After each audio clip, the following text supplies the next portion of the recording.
এই জন্যে আমি বারবার আপনাদেরকে মনে করে একটা কথা, আমার জীবন থেকে উপলব্ধি করি একটা কথা, যে একমাত্র আল্লাহ ছাড়া এই পৃথিবীতে এবং পরকালে আমাদের আপন বলে কেউ নাই।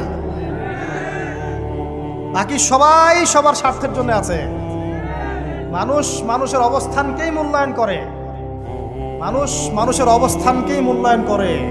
আল্লাহ রাব্বুল আলামিন আপনার ভিতরটাকে ভালোবাসেন। দেখেন, আপনি যখন নামাজ পড়েন নাই, আল্লাহ পাক কিন্তু আপনাকে ধ্বংস করে দেন নাই। আল্লাহ পরম করুণাময় আপনাকে হেদায়েত দিয়ে নামাজি বানিয়ে দিয়েছেন। জীবনে অনেক পাপ করেছেন, ইনস্ট্যান্ট আল্লাহ পাক শাস্তি দিতে পারতেন, আল্লাহ পাক দেন নাই। আল্লাহ আপনাকে ভালোবাসেন, আল্লাহ আমাকে ভালোবাসেন।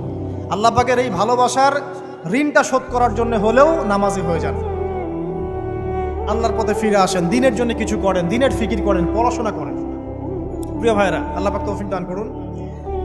দেখুন, এই রিবা থেকে দূরে থাকার জন্য একটা হাদিস যথেষ্ট, যে 4 শ্রেণীর মানুষকে আল্লাহ রাসূল সাল্লাল্লাহু আলাইহি ওয়াসাল্লাম